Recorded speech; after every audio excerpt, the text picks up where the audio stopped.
Hello દોસ્તો, કેમ છો બધા? મજામાં દેશો? અમે તો મજામાં નથી, કારણ કે અંબાલાલ કાકાએ કરી દીધી છે આગાહી, એટલે વરસાદ આવવાનો છે. એટલે ધોળામાં થઈ ગયા છે અને આપણે જવું છે ભાઈ ઈરડી ભેગી કરવા. મારા પપ્પા કરે છે ઈરડી ભેગી. અંબાલાલ કાકાને ભાઈ હવે છે ને ચોમાસાના ટાઈમે આવવા દેવાય, વચમાં ન આવવા દેવાય. વચમાં આવ્યા દઈને તો અમારે બધા હેરાન થવાનું. આપણે થોડા કેરડા હતા એ ભેગા કરવાના છે, ઢગલો કરવાનો છે ને પછી ઢાંકી દેવાના છે. અને બધા એના જીરાવાળાને હેરાન થઈ ગયા છે. ઉખાડી લીધા હોય તો વાંધો નહીં, આપણે તો કંઈ જીરું બીરું કાંઈ વાવ્યું નથી.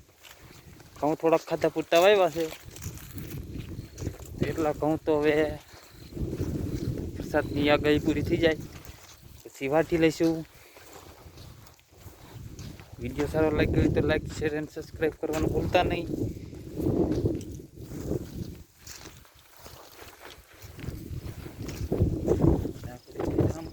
હવે જવાનું છે.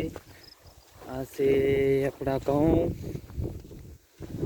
હવે એને ઉકાઈ ગયા છે, તો પછી વરસાદની આગાહી પૂરી થઈ જાય પછી વાટી લઈશું. અને આજે મારા પપ્પાએ ફૂલ ઓર્ડર આપી દીધો છે. ઈરડીના ખરા ભેગા કરી લેવાના અને વાળી છોડીને કરી દેવાનું સાફ, કારણ કે અંબાલાલ કાકાએ કરી દીધી છે આગાહી. ના છે આપણી એટલી જાહેર